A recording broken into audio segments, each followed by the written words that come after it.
Okay, tip 5, post-processing sharpening, the final touch for pro photo quality.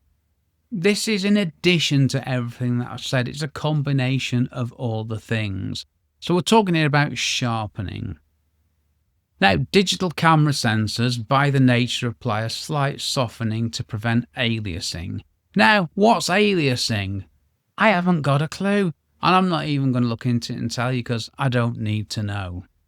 The raw capture process, that benefits from a bit of gentle sharpening, but when you look at a raw photo without any editing, it looks rubbish, but you've got more data to work with. A JPEG photo will look a load sharper than a raw photo. That's only because the JPEG has processing applied when you take a photo. So shooting raw, that's what I do, sharpen later.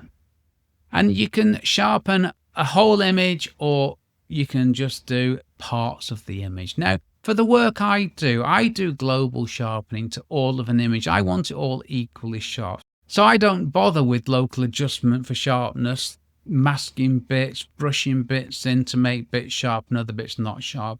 And when you're sharpening photos of people, just be careful what you sharpen because you can end up making somebody, I don't know if, well, not sharper, but if you sharpen someone's face too much, you might exaggerate facial features such as wrinkles, which none of us want, do we?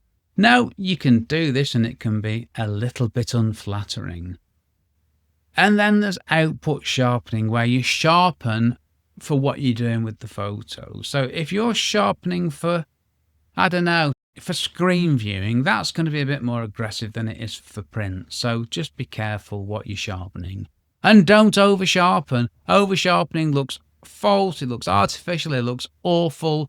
So what I do when I'm sharpening, I select an area I want to sharpen, I zoom to 100%, and then I do a manual slide and get to the sweet spot in sharpening terms. And I just do this in Lightroom. I slide to the right until it starts to get a little bit funny, then I go back left and I stop and it's done. And once I've sharpened one photo, I can copy and paste those settings onto all the other photos taken at the same time with the same thing. So let's be as smart as we can about this.